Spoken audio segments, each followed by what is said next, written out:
Putting together a great top line in the NHL is more than just sticking out a bunch of talented players on the ice and expecting them to have a great production rate. These players need to develop chemistry with each other. Their skills need to complement one another, and they need to be able to produce at a very high level in order to be successful. When a team is fortunate enough to find a few players that click well together, then we can see some of the most beautiful combinations and goal-scoring events of NHL hockey. Sometimes this can work out, sometimes it can't, but consistency is key when it comes to creating a top line. And with that in mind, today we're going to be taking a look at some of the best lines heading into the 2024-25 NHL season. So what qualifies a great top line in the NHL? Well, we can't really make predictions based on the amount of games they play since some of these lines have yet to play with each other, but just a projection for these players and how well I think they're going to perform together is enough for me to put them on this list. I'm going to be looking solely at 5-on-5 play, not the power play time, because they're completely different things, and I feel like when it comes to the power play, it's not necessarily about the line combinations and more about the special teams and execution that the coach delivers for the players to have success there.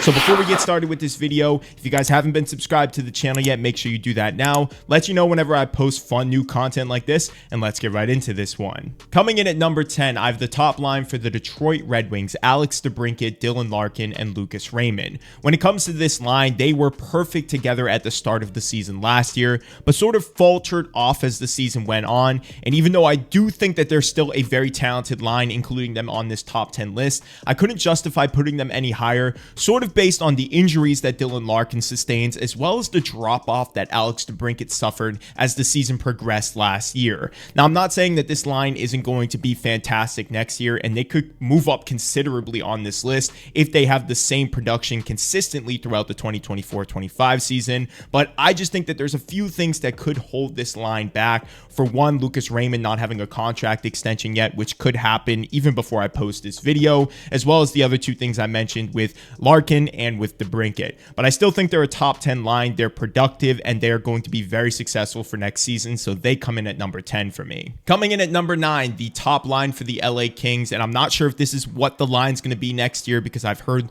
maybe Quinton Byfield's going to be moving up or down the lineup, but saying that this is the line just based on what I've heard so far, I have the Quinton Byfield, Anze Kopitar, and Adrian Kempe line. Now, this line to me was considerably underrated. I think people overlooked Quinton Byfield the same way that they did with Lafreniere, because the two of them weren't exactly great up until this past season, but the way Byfield connects with Kopitar, the way he's able to play defensively and bring that into their offense as well as the great production from Kempe, I think that these three just click perfectly together. Their chemistry is great. They know how to get those high-performing goals, quality production. I just think that they're perfect in a lot of ways. I have them a little bit lower because I do think Kopitar is getting a little bit older. The speed of the line isn't exactly as great as some of the other ones, but still, they're a top 10 line in hockey, and if they're playing together next season with Quinton Byfield growing and the other two having that veteran experience, I think that this is going to be a great line for the LA Kings moving forward, and hopefully they can get the same production or more as they did last year. Coming in at number 8, I have the other New York Rangers line. I hinted at this at the start of the video, and that's the Artemi Panarin, Vincent Trocheck, and Alexis Lafreniere line.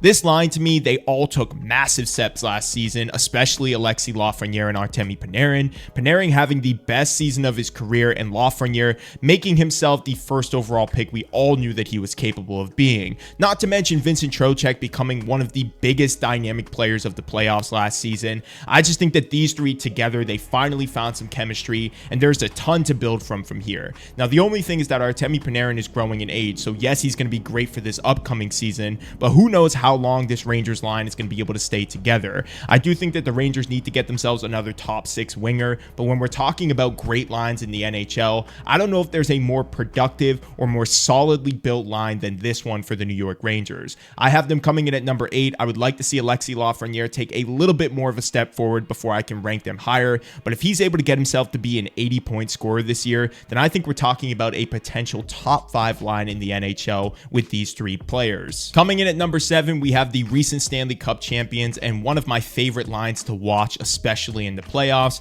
and that's Carter Verhaeghe, Alexander Barkov, and Sam Reinhart. Now, there's a lot to talk about with this line. For starters, Alexander Barkov to me is a top 10 center. The way he's able to produce both defensively and offensively, as well as setting up his line mates in some amazing ways, is very underrated in my opinion, as well as Sam Reinhart now being over a 50 goal scorer, getting in the right spots, getting the perfect setups from Alexander Barkov. And then there's Carter Verhaeghe, who's incredibly clutch. He's a little bit dirty. He knows how to score goals. This is just a great line when you combine all three of their talents together. Like I mentioned at the start of the video, chemistry is a big thing when it comes to producing top lines in the NHL. And I don't know if there's a more solidly built line than this one for the Florida Panthers. I don't think that they're the most flashy. I do think they are very productive, but there's some other lines on this list that I feel like have more talent and are able to score more goals throughout the regular season. So right now I have them coming in at number 7, but don't let that get twisted. I do think they're still a top line in the NHL, and they're capable of being top 5 as well. Coming in at number 6, call me crazy with this one, but I'm expecting a lot of production from these 3 players this year,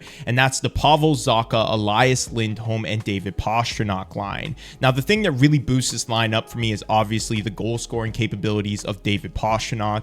He now finally has a good center in Elias Lindholm, who I expect to have a big bounce back year, ending the season with around at least 80 points, with Pavel Zacha going back to the wing where I think he played his best hockey in the year prior to him having to be the Bruins' top center. Now, with David Pastrnak having a slight down year when it comes to goal production, I expect that to go right back up with him playing with a forward and center like Elias Lindholm, who has a lot of similar traits to Patrice Bergeron. It should be familiar for him, and I think Pavel Zacha will be a nice complement on the wing. I expect David Pastrnak to be right back as a 60 goal scorer, and for this line to be very productive for the Boston Bruins. They finish on my list at number 6. This one's more of a great projection. I don't know if it's going to work out, but in my eyes, I think the 3 of them are going to pair very nicely together. Coming in at number 5, I have the Toronto Maple Leafs, one of their lines in Matthew Knies, Austin Matthews, and Mitch Marner. Mitch Marner's been getting a lot of hate over this offseason with all of the potential trade rumors surrounding his name, but I think people are quick to forget this guy has been a consistent 90-point scorer over his career. His defense does get criticized a little bit, but he's been a Selke nominee a couple times as well. And let's just talk about the fact that Austin Matthews was a 69 goal scorer last year. So keeping a playmaker like Mitch Marner to his right, and then an up-and-coming forward like Matthew Knies to his left, I think the sky is the limit for these 3 players, especially when just solely focusing on Austin Matthews. I mean, there's no player who's even close to him when it comes to goal production. So to not have them in the top 5 to me just feels a little bit silly. I think the 3 of them are going to continue to build their chemistry, especially with Matthew Knies. If he can reach the potential that we all know he's capable of, then I really like this line and could see them even moving up higher on this list. But for right now, I have them in the top 5, but just at number 5. Coming in at number 4, the Colorado Avalanche re-signed Jonathan Drouin, and I think this is a great move for the team, especially when you consider the line mates that he's going to have next season. This line for me, Jonathan Drouin, Nathan MacKinnon, and Mikko Rantanen. This one was hard to put together because I know the Colorado Avalanche sort of move around their lines a lot, and Rantanen's not always playing with MacKinnon. But when you pair these 3, Jonathan Drouin's production goes way higher than we all think he's capable of. Nathan MacKinnon, the recent Hart Trophy winner, over 140 points last year. He's going to be a great player to have on any top line. And then Mikko Rantanen silently just getting 100 point seasons back to back makes me think that this line is going to continue to excel. And like I said, I think the only weak part to this is a little bit Jonathan Drouin, but I do think the chemistry is there, which makes this line connect a little bit better. I still have them being in the top 5, but I have them at number 4. I really like this one. I think they're going to be more productive in the 2024-25 season, so they stay at number 4 for me on this list. Coming in at number 3, after losing Joe Pavelski, you would think that the Dallas Stars top line would maybe fall down on my list, but with the emergence of Wyatt Johnston, I only wanted to place them higher just because I feel like the ceiling is going to be incredible for this line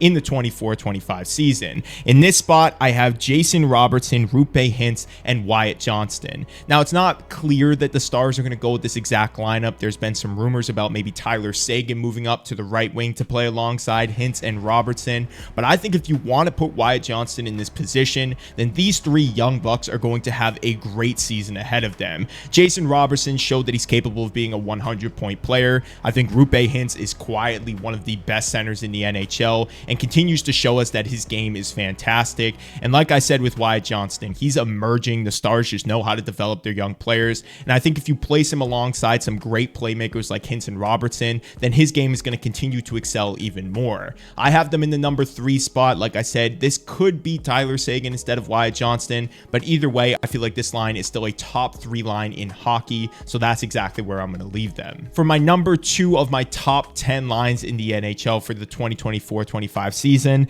I have Jake Gensel, Braden Point, and Nikita Kucherov. Now, this line to me just on paper is incredible. Like I said, I wasn't going to include power play numbers, but I'm so excited to watch them play on a power play together. These three are absolute beasts when it comes to scoring goals on special teams. But when it comes to 5v5 play, I think Nikita Kucherov, obviously, he was a massive candidate for the Hart Trophy this year, put up 100 assists. He knows how to score goals. He's dynamic. He can play a little bit of defense as well, along with Jake Gensel being a clutch, great left winger, and the playmaking of Braden Point. The sky is truly the limit with these three players. Like I said, I haven't seen them play together yet, which is what this list is mainly based off of, the chemistry of these players and how well they click together. But regardless of how they play together, having these three players on one line to me is still incredible, and it deserves a lot of flowers. So I have the Jake Gensel, Braden Point, and Nikita Kucherov line at number 2 on my list. And this one shouldn't really shock too many people, especially when you consider the potential lineup that the Oilers could have if they move up and down Draisaitl.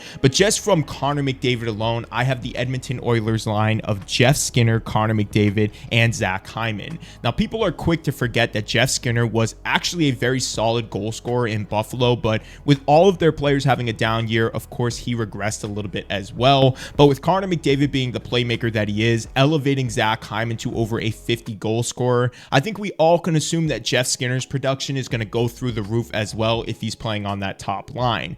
Jeff Skinner isn't a bad player. That's not why he was bought out. It's just that he didn't really fit with the future that Buffalo's building. He still has a ton of game left in him, and I think he's going to have a resurgence with the Edmonton Oilers, especially when you're playing with a player like Connor McDavid. And also, I want to mention, this isn't just to say that Zach Hyman is a McDavid merchant. He had a fantastic season. Being over a 50 goal scorer is nothing to sneeze about. So I have them as the top line. I think Zach Hyman's going to have similar production. Obviously, when you have Connor McDavid, the best player in the world, it's easy to make your line mates better. And I think that Jeff Skinner is going to have a very, very good year if he's placed on that top line. There's also the idea that Leon Draisaitl sometimes plays on this line. So if you bump him up to that Jeff Skinner spot with him, McDavid, and Hyman, that one is easily, to me, the best line in hockey. But either way, I still think that they're number 1. But let me know what you guys think. Are there any honorable mention lines that I missed here? Are there some guys that you would want to put out? I think you could include lines maybe like the up-and-coming San Jose Sharks one as an honorable mention. That would be fun.